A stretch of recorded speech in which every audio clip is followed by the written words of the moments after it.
ನಾಳೆಗಳನ್ನ ನೆನಪು ಮಾಡ್ಕೊಂಡು ಭಯ ಪಡ್ತಾ ಬದುಕೋ ಜೀವನ ನಮ್ದು ದೊಡ್ಡಮ್ಮ. ನನ್ ಮಗ ಸ್ಕೂಲ್ ಬ್ಯಾಗ್ ನೇತ್ ಹಾಕೊಂಡು ನಗ್ನಗ್ತಾ ಹೋಗೋದ್ ನೋಡಿದ್ರೆ ನನ್ ಕಷ್ಟ ಎಲ್ಲ ಮಾಯ ಆಗತ್ತೆ ದೊಡ್ಡಮ್ಮ. ಅವನು ಓದಗೋಸ್ಕರ ಇದಕ್ಕಿಂತ ದೊಡ್ಡ ಕಷ್ಟನೂ ಸಂತೋಷದಿಂದ ಸಹಿಸ್ಕೋತೀನಿ. ಎಂತ ದೊಡ್ಡ ಮನ್ಸಮ್ಮ ನಿಂದು. ಭೂದೇವಿಗೆ ಸಹನೆ ಜಾಸ್ತಿ ಅಂತಾರೆ, ಅದಕ್ಕಿಂತ ಜಾಸ್ತಿ ಸಹನೆ ನಿನಗಿದ್ಯಮ್ಮ. ಏನ್ ಪರವಾಗಿಲ್ಲ ದೊಡ್ಡಮ್ಮ, ನನ್ ಮಗ ಓದಿದ್ರೆ ನನ್ಗಷ್ಟೇ ಸಾಕು. ಅವನು ದೊಡ್ಡ ಮನುಷ್ಯ ಆಗೋದಕ್ಕೆ ನನ್ ರಕ್ತನ ಬೆವ್ರ ತರ ಸುರಿಸ್ತೀನಿ ದೊಡ್ಡಮ್ಮ. ಅವನು ಚೆನ್ನಾಗಿ ಓದಿ ದೊಡ್ಡ ಮನುಷ್ಯ ಆಗ್ಬೇಕು ದೊಡ್ಡಮ್ಮ. ಖಂಡಿತ ಆಗ್ತಾನಮ್ಮ.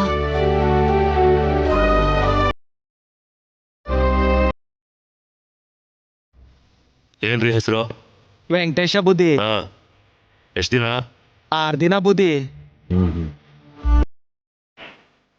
ಹಾ ತಗೋ. ಆಯ್ತು ಬುದ್ಧಿ. ಅಮ್ಮ ನಿಮ್ ಹೆಸರು? ಸುಧಾ. ಸುಧಾ.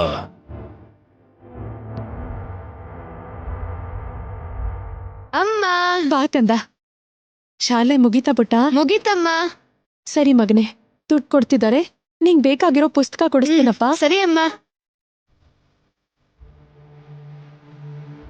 ನಮಸ್ಕಾರ ಅಣ್ಣ. ಹೆಸರೇನಮ್ಮ? ಗೀತಾ ಅಣ್ಣ. ಒಟ್ಟು 18 ದಿನ. ಹಾ.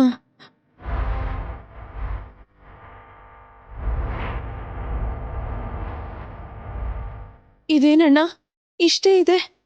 ದುಡ್ಡು ಕಡಿಮೆ ಕಾಣಿಸ್ತಿದ್ಯಲ್ಲ, ಸ್ವಲ್ಪ ಲೆಕ್ಕ ಮಾಡಿ ನೋಡಿ. ಹೋದ್ಸಲ ಹೇಳಿದ್ನಲ್ಲ ನನ್ ಮಗನಿಗೆ ಶಾಲೆಗೆ ದುಡ್ಡು ಕಟ್ಬೇಕು ಅಂತ. ಬಾರಮ್ಮ, ನೀನು ಲೆಕ್ಕ ಮಾಡು, ನಾನ್ ನಿನ್ ಕೆಲಸ ಮಾಡ್ತೀನಿ. ಅಯ್ಯೋ, ಅಷ್ಟ್ ಕೋಪ ಯಾಕಣ್ಣ? ಮತ್ತಿನೇನಮ್ಮ, ನಾನು ಕೊಟ್ಟಿರೋದು ಕರೆಕ್ಟ್ ಆಗಿದೆ, ನಿನಗಷ್ಟೇ ಬರೋದು, ತಗೊಂಡ್ ಹೋಗ್ತಾ ಇರು. ಅಮ್ಮ, ನೀನ್ ಎಷ್ಟ್ ದಿನ ಕೆಲ್ಸ ಮಾಡಿದ್ಯಾ? 18 ದಿನ ಕಂದ. ದಿನಕ್ಕೆ ಎಷ್ಟಮ್ಮ? 450 ರೂಪಾಯಿ. ಹೌದಾ? ಒಟ್ಟು 8100 ರೂಪಾಯಿ ಅಮ್ಮ. ಆದ್ರೆ ಸಾರು ಬರೀ 6000 ರೂಪಾಯಿ ಕೊಟ್ಟಿದ್ದಾರೆ. ಹಾ, ಏನಣ್ಣ ಇದು? ಲೆಕ್ಕ ಬರಲ್ಲ ಅಂತ ಮೋಸ ಮಾಡ್ತಿದ್ದೀರಾ? ಏನು ಅಂತ ಮಾತಾಡ್ತಿದ್ಯಮ್ಮ? ನಾನು ಮೋಸ ಮಾಡ್ತೀನ? ಏನ್ ಮಾತಾಡ್ತಾ ಇದೀಯಾ? ನಾನು ಕೊಟ್ಟಿರೋದು ಕರೆಕ್ಟ್ ಆಗಿದೆ. ಹಾಗೆ ಹೇಳ್ಬೇಡಿ ಅಣ್ಣ, ನನ್ ಮಗನ್ ಶಾಲೆ ದುಡ್ಡು ಕಟ್ಬೇಕು. ನಾನಿಷ್ಟು ಕಷ್ಟ ಪಡೋದು ಇವನಿಗೋಸ್ಕರನೇ. ದಯವಿಟ್ಟು ನನ್ ದುಡ್ಡು ಕೊಟ್ಬೇಡಿ ಅಣ್ಣ. ಇಲ್ಲಮ್ಮ, ನಾನು ಕೊಟ್ಟಿರೋದು ಕರೆಕ್ಟ್ ಆಗೇ ಇದೆ. ಇಲ್ಲ, ಇನ್ನ 2100 ರೂಪಾಯಿ ಕೊಡ್ಬೇಕು. ನಮ್ಮ ಅಮ್ಮಂಗೆ ದುಡ್ಡು ಕೊಟ್ಬಿಡಿ ಸರ್. ಏನೋ ಚೋಟು ದೈದಿ ಎಷ್ಟು ಮಾತಾಡ್ತೀಯೋ? ಹೌದಣ್ಣ, ಸ್ವಲ್ಪ ದಿನಗಳಿಂದ ನಮಗ್ ಕೊಡ್ಬೇಕಾಗಿರೋ ಕೂಲಿನಲ್ಲಿ ಕಮ್ಮಿ ಕೊಡ್ತಾ ಇದ್ದೀರಾ. ಇವತ್ತಿಂದ ನಮ್ ಕೂಲಿನ ನಮಗ್ ಸರಿಯಾಗಿ ಕೊಟ್ರೆ ಮಾತ್ರ ನಾವೆಲ್ಲರೂ ಕೆಲ್ಸಕ್ ಬರೋದು, ಇಲ್ಲ ಅಂದ್ರೆ ಬರಲ್ಲ. ಏನ್ರಪ್ಪ, ಏನ್ ಹೇಳ್ತೀರಾ? ತಗೋ. ಹೋಗು. ಬಾ ಕಂದ.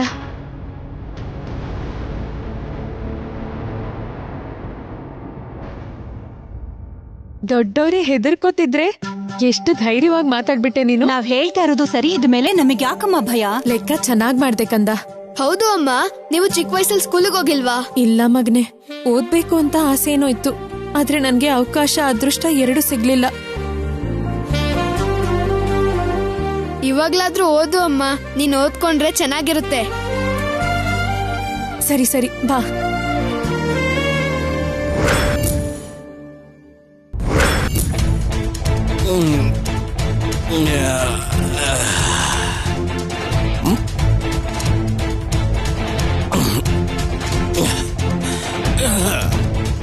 ನಿಮ್ಮಮ್ಮ ಎಲ್ಲೋದ?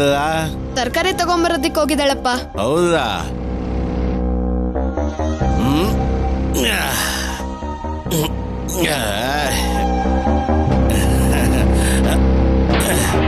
ಅಪ್ಪ ಅಪ್ಪ ಏನ್ ಮಾಡ್ತಿದ್ಯಪ್ಪ? ಅಪ್ಪ ಬೇಡ ಅಪ್ಪ, ಆ ದುಡ್ಡನ್ನ ನನ್ನ ಸ್ಕೂಲ್ ಫೀಸ್ ಗಿಟ್ಟಿರೋದಪ್ಪ. ಅಪ್ಪ ಬೇಡ ಅಪ್ಪ. ಅಪ್ಪ ಅಪ್ಪ ಬೇಡಪ್ಪ. ಅಯ್ಯೋ ಪುಟ್ಟ, ಏನಾಯ್ತಪ್ಪ? ಏನ್ರಿ ಏನ್ರಿ ನಿಮ್ಮನ್ನೇ ಏನ್ ಮಾಡ್ತಿದ್ದೀರಾ? ಅಯ್ಯೋ, ಆ ದುಡ್ಡು ಮಗನ್ ಶಾಲೆಗೆ ಕೊಡೋದಕ್ಕೆ ಅಂತ ಇಟ್ಟಿದ್ದು ರೀ.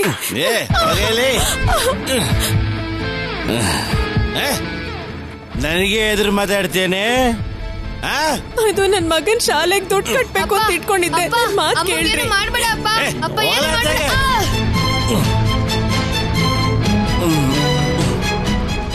ಏನೇ ಮಾತಾಡ್ತೀಯ? ಅಪ್ಪ ಅಪ್ಪ ಬೇಡ ಅಪ್ಪ. ಪ್ಲೀಸ್ ಅಪ್ಪ, ಏನು ಮಾಡ್ಬೇಡ ಅಪ್ಪ. ಅಪ್ಪ ಪ್ಲೀಸ್ ಅಪ್ಪ. ಏನು ಹೆಚ್ಚಾಗಿ ಮಾತಾಡ್ತೀಯ? ನಾನಂದ್ರೆ ಗೌರವ ಇಲ್ಲ, ಅದಕ್ಕೆ ಅತಿಯಾಗಿ ಮಾತಾಡ್ತಿದ್ಯಾ ನಿನಗ್ ಮಾಡ್ತೀನಿ ರೇಲಿ ಯಾಕೆ ಕಷ್ಟ ಕೊಡ್ತಿದ್ದೀರಾ ರೀ? ಜವಾಬ್ದಾರಿನೇ ಇಲ್ದೆ ಯಾಕೆ ಕುಡ್ಕೊಂಡ್ ಬರ್ತಿದ್ದೀರಾ? ನನ್ ಕರ್ಮ ಅನ್ಕೊಂಡು ಇರೋದ್ರಲ್ಲೇ ಕುಟುಂಬನ ಹೇಗೋ ಕಷ್ಟಪಟ್ಟು ನೋಡ್ಕೊತಿದ್ದೀನಿ ನಾನು. ಏನಂದ್ರೆ ನೀನು ಆ? ಇರೋದ್ರಲ್ಲೇ ಕಷ್ಟ ಪಡ್ತಿದ್ಯೋ ಅಥವಾ ಇನ್ಯಾವ್ದಾರ ಜಾರಿ ಹುಡ್ಕೊಂಡಿದ್ಯೋ ಯಾವನ ಗೊತ್ತು ರೀ, ಬೇಡ ರೀ. ಅಪ್ಪ ಏನಾಗಿದೆಪ್ಪ ನಿಮ್ಗೆ? ಈ ಕಸ ಎಲ್ಲ ಮಾತಾಡ್ತಿದ್ದೀರಲ್ಲ, ನಿಜವಾಗ್ಲೂ ನೀವು ಮನುಷ್ಯ ಹೇಳಿ? ಏನೇ ಮಾತಾಡ್ತಿದ್ಯಾ ನೀನು ಏನೇ ಮಾತಾಡ್ತಿದ್ಯಾ ನೀನು ನಾನಂದ್ರೆ ಭಯ ಇಲ್ವಾ ನಿನಗೆ ನನ್ ಮೇಲೆ ಒಂಚೂರು ಗೌರವ ಇಲ್ವಾ? ತಾಳಿ ಕಟ್ಟಿರೋ ಗಂಡ ನಾನು ಕುಡಿಯೋದಕ್ಕೆ ನೀನ್ ದುಡ್ಡು ಕೊಡ್ಬೇಕು ಗಂಡನ ಆಸೆಗಳನ್ನ ಪೂರೈಸ್ಬೇಕು ಆಗ್ಲಿಲ್ಲ ಅಂದ್ರೆ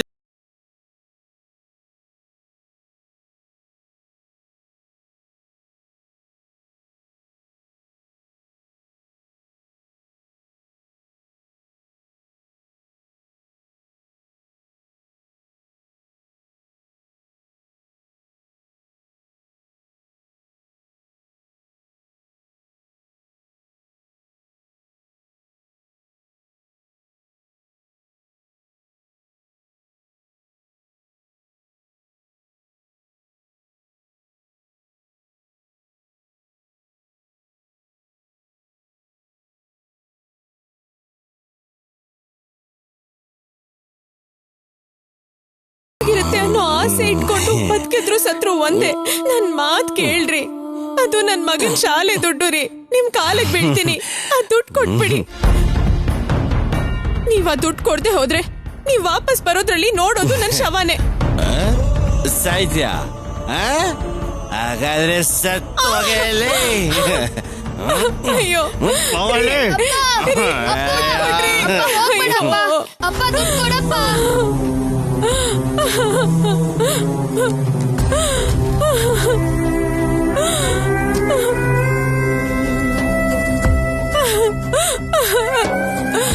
ಅಯ್ಯೋ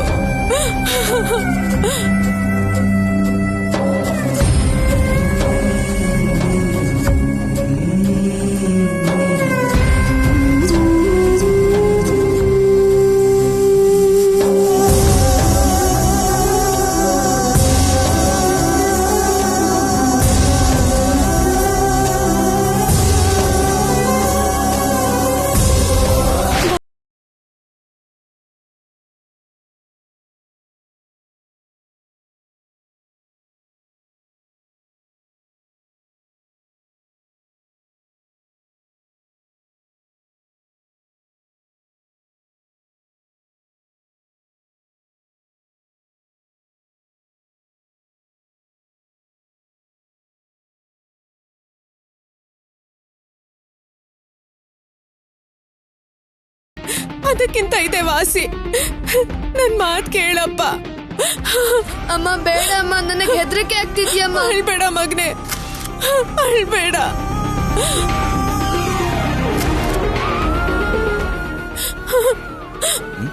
ಅಮ್ಮ ಅಮ್ಮ ಅಮ್ಮ, ಯಾರಮ್ಮ ನೀನು? ಏನ್ ಮಾಡ್ತಿದ್ದೀಯ ಇಲ್ಲಿ?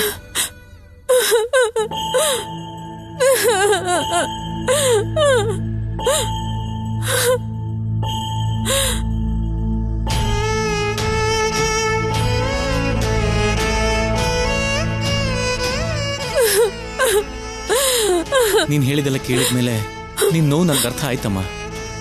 ನಿನ್ ಪ್ರಾಬ್ಲಮ್ಗೆ ಸೊಲ್ಯೂಷನ್ನ ನಾನ್ ಹೇಳ್ತೀನಿ, ಮಾಡ್ತೀಯಾ? ಮಾಡ್ತೀನಣ್ಣ. ನನ್ ಜೀವನ ಸರಿ ಹೋಗೋದಾದ್ರೆ, ನನ್ ಮಗ ಹೇಗಾದ್ರೂ ಓದಕ್ಕಾಗತ್ತೆ ಅಂದ್ರೆ ನಾನು ಏನ್ ಮಾಡೋದಕ್ಕಾದ್ರೂ ಸಿದ್ಧಾನೆ. ನೀನು ಓದ್ಬೇಕಮ್ಮ.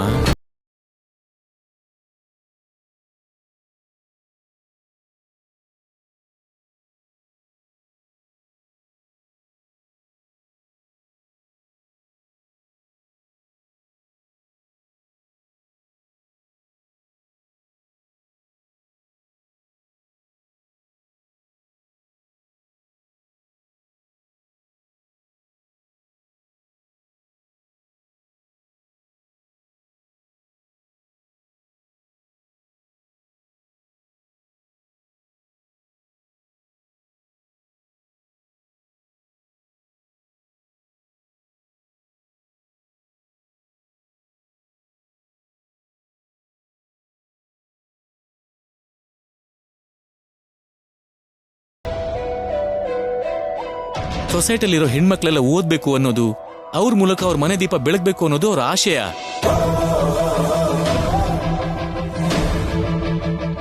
ಅದಕ್ಕೆ ಸ್ತ್ರೀ ವಿದ್ಯೆಗೆ ಪ್ರಾಧಾನ್ಯತೆ ಕೊಡ್ತಿದ್ದಾರೆ. ಓದಿನ ಬಗ್ಗೆ, ಸಮಾಜದ ಬಗ್ಗೆ ಅಷ್ಟೆಲ್ಲ ಯೋಚನೆ ಮಾಡ್ತಾರೆ ಅಂದ್ರೆ ಅವ್ರು ಎಷ್ಟು ದೊಡ್ಡ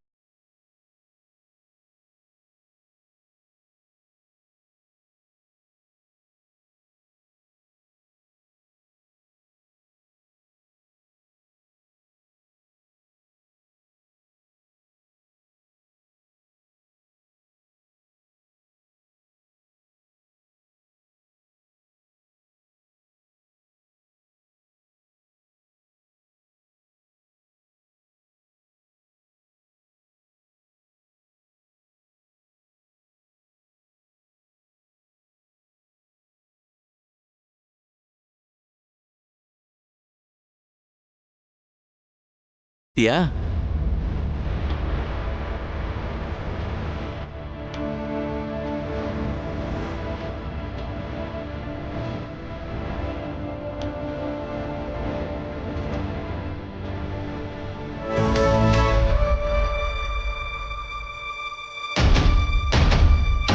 ನಾನಿನ್ ಕೆಲ್ಸಕ್ಕೆ ಹೋಗಲ್ಲಣ್ಣ. ಓದ್ತೀನಿ, ನಾನು ಖಂಡಿತ ಓದ್ತೀನಿ. ನನಗೋಸ್ಕರ ಅಲ್ಲ ನನ್ನ ಮಗನಿಗೋಸ್ಕರ ತಪ್ಪದೆ ಓದ್ತೀನಿ. ಒಂದು ಹೆಣ್ಣು ವಿದ್ಯೆ ಕಲ್ತ್ರೆ ಅವಳ ಮನೆ ಚೆನ್ನಾಗಿರುತ್ತೆ, ಆ ಮೂಲಕ ಆ ಊರು ಚೆನ್ನಾಗಿರುತ್ತೆ, ಜಿಲ್ಲೆ ಚೆನ್ನಾಗಿರುತ್ತೆ, ಎಲ್ಲ ಚೆನ್ನಾಗಿರುತ್ತೆ. ಇನ್ನು ದೇಶನೇ ಸುಖವಾಗಿರುತ್ತೆ. ಅವ್ರ ಈ ಆಸೆನ ನಾನು ನಿರೂಪಿಸ್ತೀನಿ. ನಾನು ಓದ್ಕೋತೀನಣ್ಣ, ಖಂಡಿತ ಓದ್ಕೋತೀನಿ.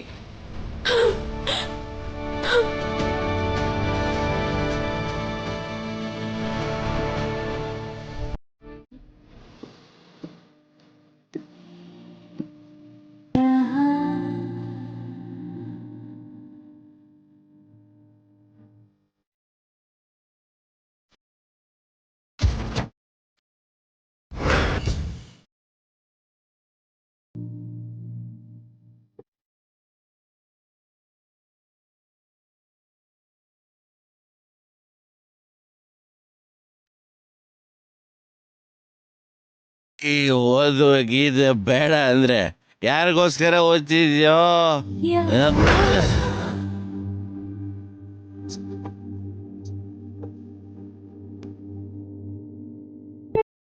ಇಲ್ಲಿ ನೋಡು, ಇದು ನನಗೆ ಬಂತು. ಇದಾದ್ಮೇಲೆ ಏನ್ ಬರಿಬೇಕು?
ಗೀತಾ, ಗೀತಾ, ಏನಾಯ್ತು ಗೀತಾ? ಅದು ಏನಂದ್ರೆ,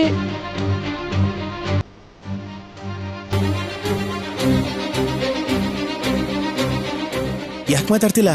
ಏನಾಯ್ತು? ಅಷ್ಟು ಕಷ್ಟಪಟ್ಟು ಓದಿದೆ ಅಲ್ವೇ? ಅದು ಏನಾಯ್ತು ಅಂತ ಹೇಳೆ. ನಾನು ಪಾಸ್ ಆಗ್ಬಿಟ್ಟೆ.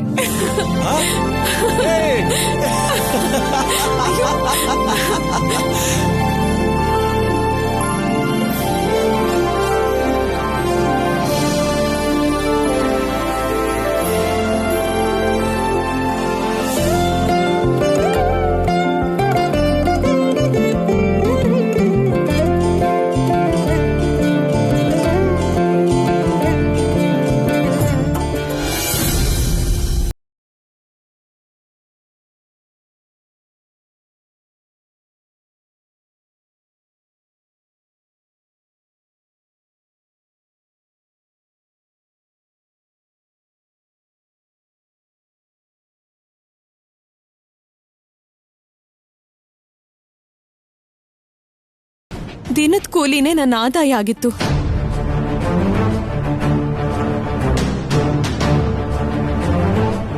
ಕಲ್ ಹೊರ್ತಿದ್ದ ಈ ಕೈಗಳು ಇವತ್ತು ಲ್ಯಾಪ್ಟಾಪ್ನ ಬಳಸ್ತಿದೆ.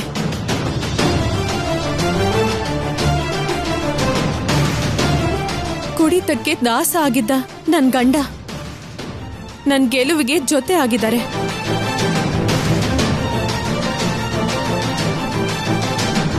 ನನ್ ಮಗನ್ ಭವಿಷ್ಯಕ್ಕೋಸ್ಕರ ಭಯ ಪಡ್ತಿದ್ ನಾನು ಈ ದಿನ ಎಲ್ರಿಗೂ ಆದರ್ಶ ಆಗಿದ್ದೀನಿ.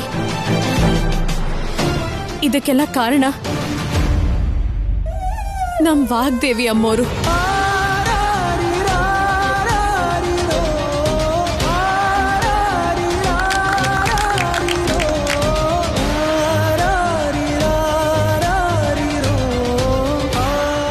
ಅವರು ಕಲ್ಸಿರೋ ವಿದ್ಯೆ, ಅವತ್ತು ಅಮ್ಮೋರ್ ಬಗ್ಗೆ ಆಲ್ಫಾಬೆಟ್ ಸಂಸ್ಥೆ ಜೊತೆ ಸೇರಿ ಮಾಡಿರೋ ಈ ಕಾರ್ಯಕ್ರಮದ ಬಗ್ಗೆ ಗೊತ್ತಾಗಿದ್ದಕ್ಕೇನೆ ನಾನು ಸಾವಿಂದ ಪಾರಾದೆ.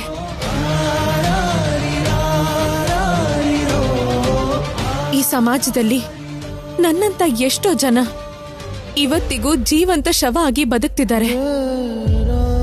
ಓದ್ಬೇಕು ಅನ್ನೋ ಆಸೆನ ಸಂಸಾರ ಸಾಗರದಲ್ಲಿ ಮುಳುಗ್ಸ್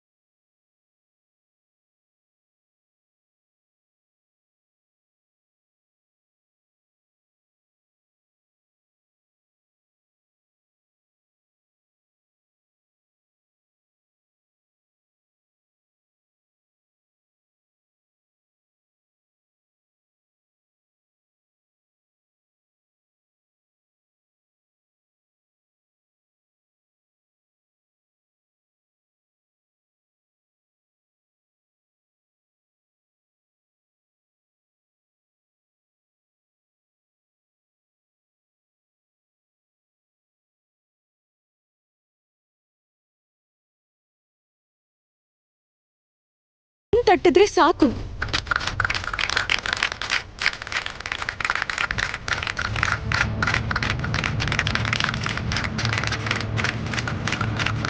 ಹೆಣ್ಣು ಅಂದ್ರೆ ಮದ್ವೆ ಮಾಡ್ಕೊಳ್ಳೋ ಗೊಂಬೆನೋ ಮಕ್ಕಳನ್ನ ಹೇರೋ ಅಮ್ಮನೋ ಮಾತ್ರ ಅಲ್ಲ.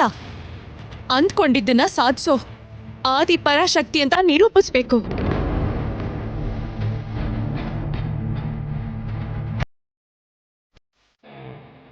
ಓದಿನ ಜೊತೆಗೆ ಆಹಾರ, ರಕ್ಷಣೆ, ಉದ್ಯೋಗ ಭದ್ರತೆ ಕಲ್ಪಿಸ್ಬೇಕು ಅನ್ನೋ ವಿಷಯನೇ ಅಭ್ಯುದಯ. ಅಭಿವೃದ್ಧಿ ಬೇಕು ಅನ್ನೋ ಎಷ್ಟೋ ಜನ ನಾಯಕರಿಗೆ ಬರ್ದೇ ಇರೋ ಯೋಚನೆ ಇದು. ಇದನ್ ಮಾಡೋದಕ್ಕೆ ನಮ್ಮಮ್ಮೋರಿಂದ ಮಾತ್ರ ಸಾಧ್ಯ.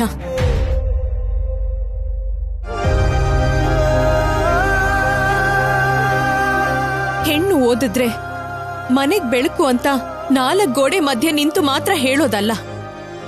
ಹೆಣ್ಮಗು ಓದಿದ್ರೆ ಜಗತ್ತಿಗೆ ಬೆಳಕು ಅಂತ ಧ್ವನಿ ಎತ್ತಿ ಕೂಗಿ ಹೇಳೋದೆ ನಮ್ಮಮ್ಮೋರ್ ಧ್ಯೇಯ, ಗುರಿ ಮತ್ತೆ ಆಶಯ.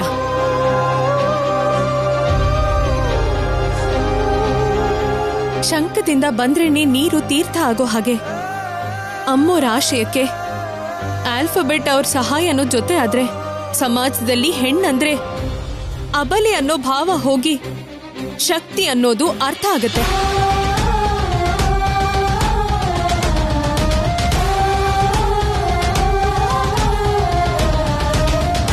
ಕೀಳಾಗಿ ನೋಡ್ತಿದ್ದವ್ರ ನೋಟ, ಗೇಲಿ ಮಾಡೋ ಮಾತುಗಳು ಮಾಯಾಗಿ ಗೌರವ ಹೆಚ್ಚಾಗತ್ತೆ.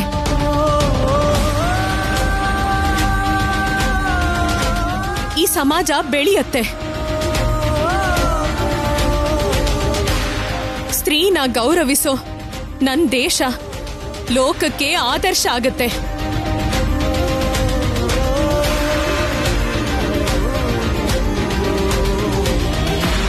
ಇಷ್ಟು ದೊಡ್ಡ ಆಸೆ, ಧ್ಯೇಯ ನಮ್ಮಮ್ಮವ್ರದ್ದು, ವಾಗ್ದೇವಿ ವಿದ್ಯಾಸಂಸ್ಥೆದು. ಒಂದು ಸಲ ಯೋಚನೆ ಮಾಡಿ, ಆಗ್ಲೇ ನೀವ್ ಅಂದ್ಕೊಂಡ ಅಭಿವೃದ್ಧಿ ಸಾಧ್ಯ ಆಗೋದು, ನಿಮ್ಮ ಆಶೆಯನ್ನು ಈಡೇರೋದು. ಜೈ ಹಿಂದ್, ಜೈ ಹಿಂದ್.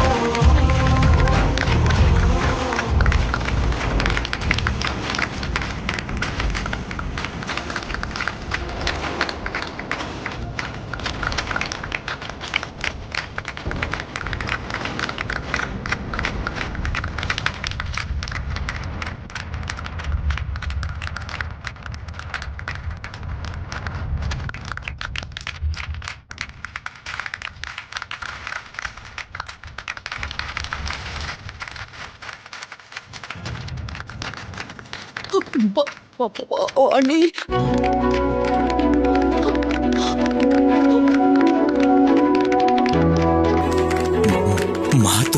ಮಾತಾಡ್ದೆ ವಾಗ್ದೇವಿ, ನೀನ್ ಮಾತಾಡ್ದೆ.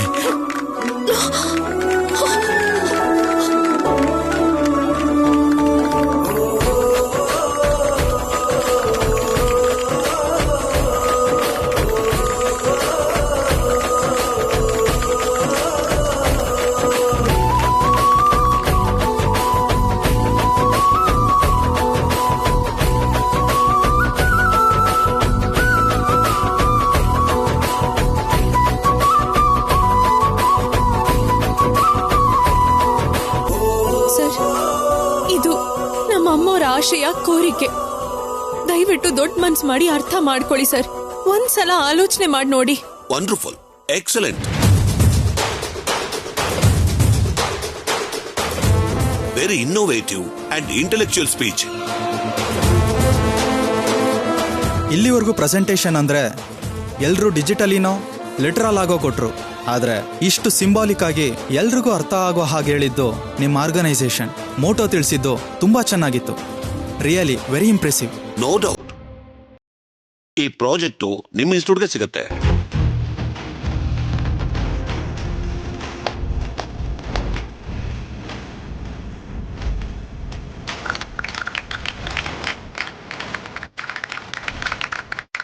Stop it. ಏನ್ರಿ ನೀವು?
ಗೋಸ್ಕರ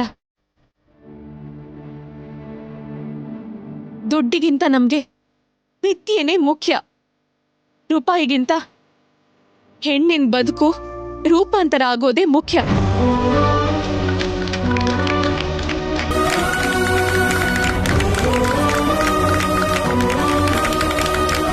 ನಮಗೆ ನಂಬಿಕೆ ಇದೆಯಮ್ಮ. ವಾಗ್ದೇವಿ ಇನ್ಸ್ಟಿಟ್ಯೂಟ್ ಅಂದರೆ ವಾಗ್ದೇವಿ ಅವರಂದ್ರೆ ನಮಗೆ ತುಂಬ ಗೌರವ ಇದೆ. ಆದರೆ ಈ ಮಾತನ್ನ ಮೇಡಮ್ ಅವ್ರ ಬಾಯಿಂದಾನೇ ಕೇಳಕ್ಕೆ ಚೆನ್ನಾಗಿರುತ್ತೆ.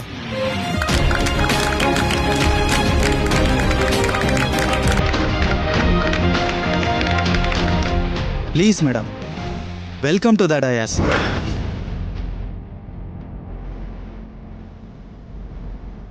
ಅಯ್ಯೋ, ಅಮ್ಮ ಅವ್ರನ್ನ ಮಾತಾಡಕ್ಕಾಗಲ್ಲ ಅಂತ ಇವ್ರಿಗೆ ಗೊತ್ತಿಲ್ವಲ್ಲ.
ಬಗ್ಗೆ ಒಂದ್ ಮಾತಾದ್ರೂ ಹೇಳ್ಬಿಡಿ ಅಮ್ಮ.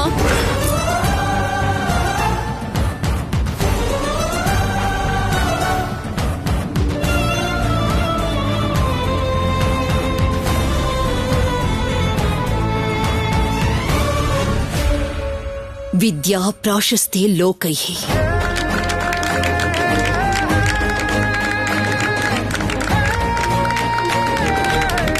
ವಿದ್ಯಾ ಸರ್ವತ್ರ ಗೌರವ.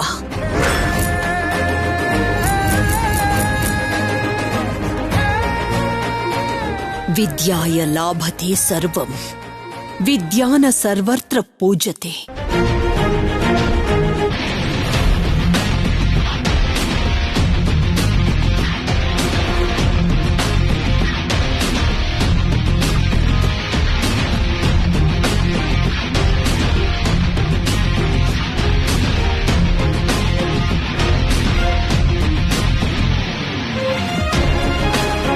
ವಿದ್ಯೆ ಹೆಸರು ಗೌರವದ ಜೊತೆಲಿ ಎಲ್ಲಾ ಕಡೆನೂ ಎಲ್ಲರಿಂದನೂ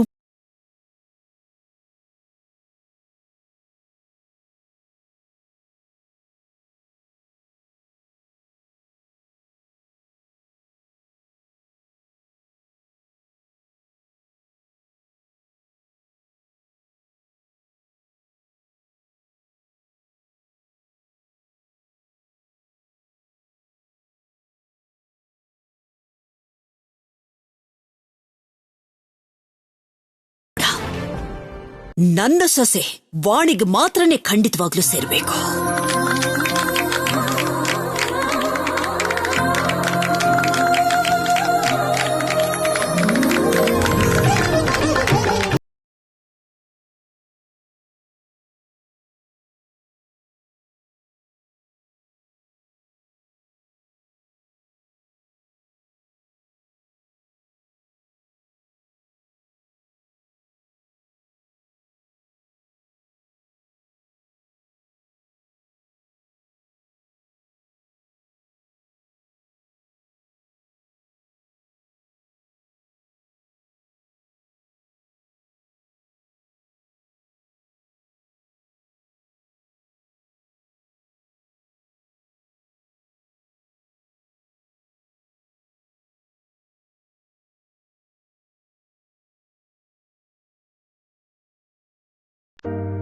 ನಿಮ್ಮ ಸ್ವಂತ ದುಡ್ಡಲ್ಲಿ ಮಾಡ್ಬೇಕು ಅನ್ಕೊಂಡಿರೋ ಪ್ರತಿ ಕಾರ್ಯಕ್ರಮನೂ ನಾವೇ ಮಾಡ್ತೀವಿ.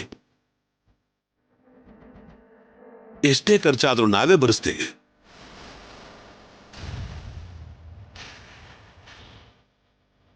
ಅಷ್ಟೇ ಅಲ್ಲ, ಕೇವಲ ಕರ್ನಾಟಕದಲ್ಲಿ ಮಾತ್ರ ಮಾಡಬೇಕು ಅಂದ್ಕೊಂಡಿರೋ ಈ ಪ್ರಾಜೆಕ್ಟ್ನ ಎಂಟೈರ್ ಇಂಡಿಯಾದಲ್ಲಿ ಹ್ಯಾಂಡಲ್ ಮಾಡೋ ಜವಾಬ್ದಾರಿನ ನಾವು ನಿಮಗೆ ಕೊಡ್ತಾ ಇದ್ದೀವಿ.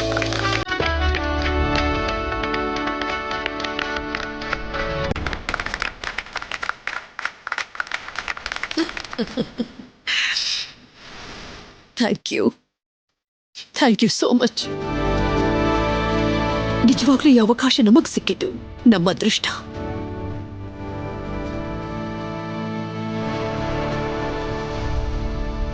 ನಿಮ್ಮ ಮುಖಾಂತರ ದೇಶ ಸೇವೆ ಮಾಡುವಂತ ಒಂದು ಅವಕಾಶ ನಮಗ್ ಸಿಕ್ತು.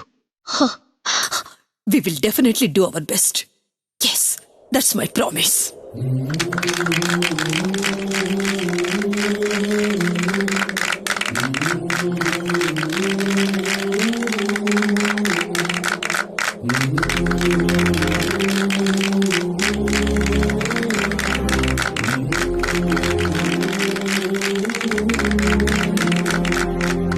ಇದೆಲ್ಲ ನಿನ್ನಿಂದನೇ Vani. You made me so proud and happy.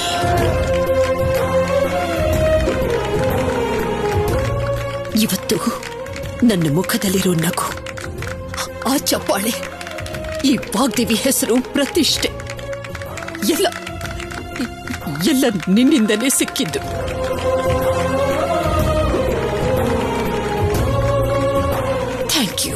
Thank you so much. ಇಲ್ಲಮ್ಮ, ಇದು ನಿಮ್ ಗೆಲುವು. ಹೆಮ್ಮೆಯಿಂದ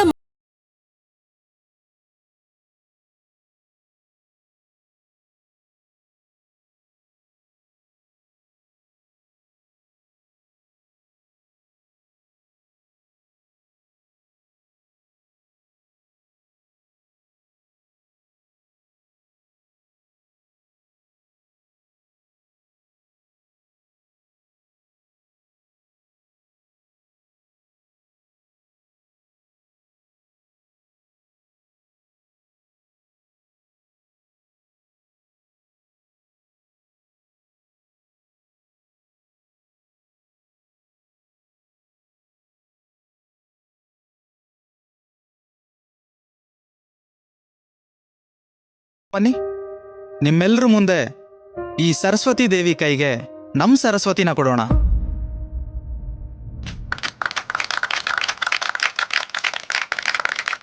ಮೇಡಮ್ ತಗೊಳ್ಳಿ ಮೇಡಮ್. ಅಯ್ಯೋ ನಾನಾ? ಪರವಾಗಿಲ್ಲ, ತಗೋ.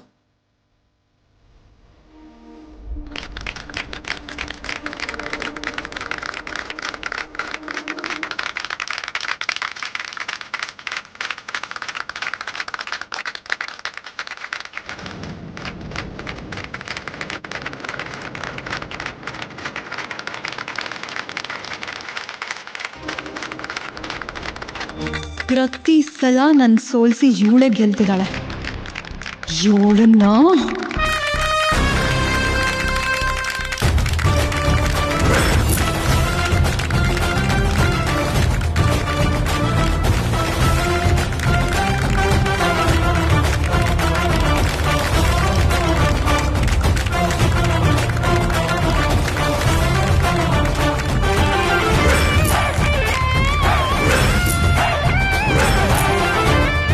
First of all congratulations madam. Thank you so much.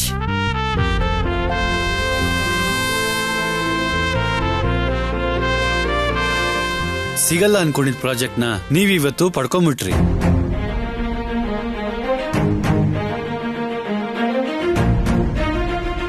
ಎಲ್ಲ ಒಂದ್ ಕಡೆ ಆದ್ರೆ ಕೊನೆಯಲ್ಲಿ ವಾಣಿ ಮೇಡಮ್ ಮಾತಾಡಿರೋ ಮಾತ್ ಮಾತ್ರ ವಾಗ್ದೇವಿ ಸೊಸೆ ಅಂದ್ರೆ ಹೀಗೇ ಇರ್ಬೇಕು, ಹೀಗೆ ಮಾತಾಡ್ಬೇಕು ಅನ್ನೋ ರೇಂಜ್ ಅಲ್ಲಿತ್ತು.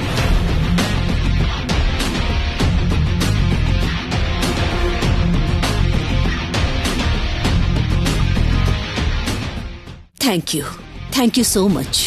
ನಿಮ್ಮೆಲ್ಲರ ಈ ಅಭಿಮಾನಕ್ಕೆ ನನ್ನ ಕಡೆಯಿಂದ, ನನ್ನ ಸೊಸೆ ಕಡೆಯಿಂದ ನಿಮ್ಮೆಲ್ರಿಗೂ ದೊಡ್ಡ ಥ್ಯಾಂಕ್ಸ್. ನಾನು ಕೂಡ ನಿಮ್ಮ ಹಾಗೇನೆ ಅಂದ್ಕೊಂಡಿದ್ದೆ, ಬಟ್ ನಮ್ಮ ವಾಣಿ ನನ್ನ ಆತಂಕನೆಲ್ಲ ಓಡಿಸಿ ನನ್ನನ್ನ ಗೆಲ್ಸಿದಾಳೆ. I am so proud of ಹರ್.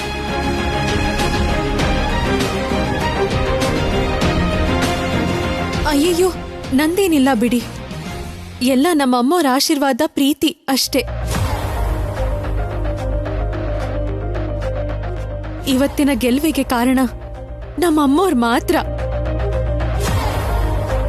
ನಮ್ ಹಿಂದೆ ಇರೋ ಬಲ, ನಮ್ಮನ್ನ ಮುಂದೆ ನಡೆಸೋ ಶಕ್ತಿ, ನಮ್ಮಲ್ಲಿರೋ ಧೈರ್ಯ, ನಮ್ಮ ಮುಖದ ಮೇಲಿರೋ ಈ ಸಂತೋಷ ಎಲ್ಲ ಅಮ್ಮೋರಿಂದಾನೆ. ಈ ಗೆಲುವು ನಮ್ಮ ಮೇಲಿಟ್ಟಿರೋ ನಂಬಿಕೆಗೆ ಕೊಡ್ತಿರೋ ಚಿಕ್ಕ ಬಹುಮಾನ.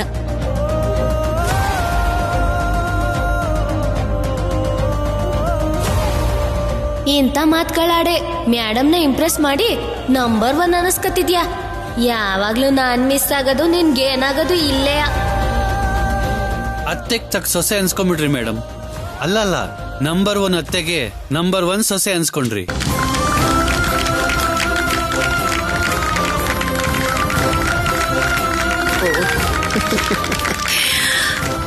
Thank you so much.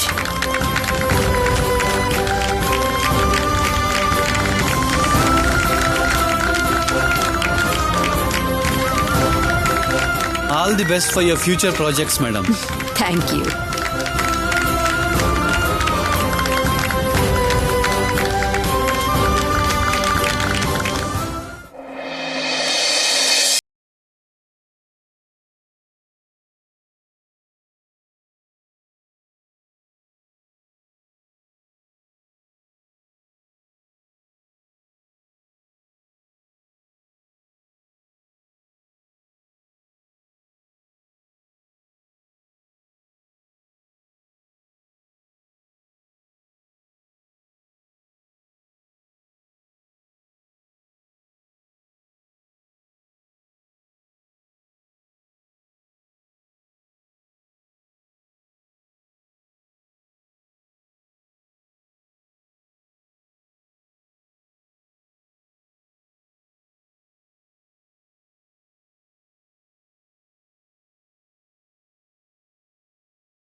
ಈ ವಾಗ್ದೇವಿ ಸ್ಟೇಟಸ್ ಇನ್ನೊಂದು ಮೆಟ್ಲು ಏರೋದಕ್ಕೆ ಸಹಾಯ ಮಾಡಿರೋ ನಮ್ಮ ವಾಣಿನ ನಮ್ಮ ಪ್ರಾಜೆಕ್ಟ್ಗೆ ಚೇರ್ ಪರ್ಸನ್ ಆಗಿ ಅಪಾಯಿಂಟ್ ಮಾಡಬೇಕು ಅಂತ ನಾನು ಅಂದ್ಕೊಂಡಿದ್ದೀನಿ. ವಾಣಿ,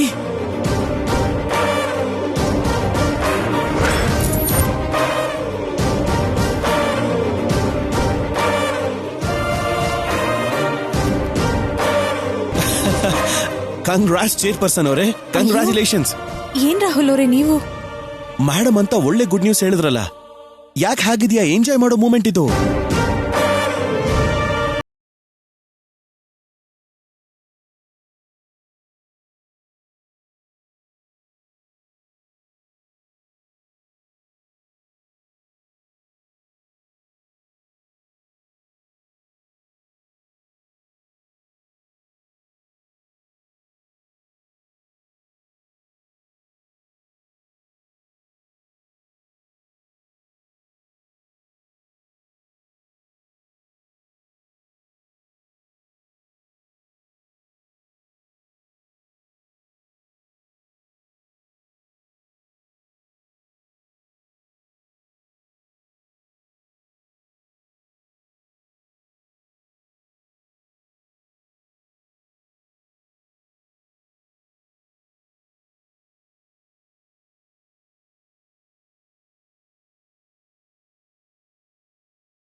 ಅಮ್ಮೋರೆ, ಈ ಸಂತೋಷದ ಸಮಯದಲ್ಲಿ ನಿಮ್ಮೆಲ್ರ ಮುಂದೆನೂ ಪ್ರೀತಿಯವ್ರ ಬಗ್ಗೆ ಒಂದ್ ನಿಜ ಹೇಳ್ಬೇಕಮ್ಮ.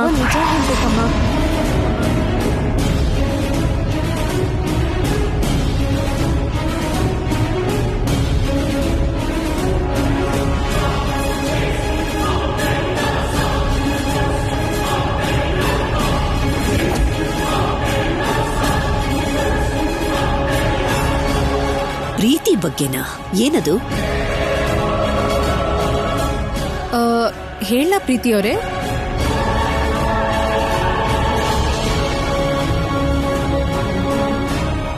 ಏನು? ಯಾವ್ದ್ರ ಬಗ್ಗೆ? ಇನ್ಯಾವ್ದ್ರ ಬಗ್ಗೆ ಹೇಳಿ? ಈ ನಮ್ ಗೆಲ್ವಿನ ಬಗ್ಗೆ, ನಂಗೆ ಸಿಕ್ಕಿರೋ ಉದ್ಯೋಗದ ಬಗ್ಗೆ.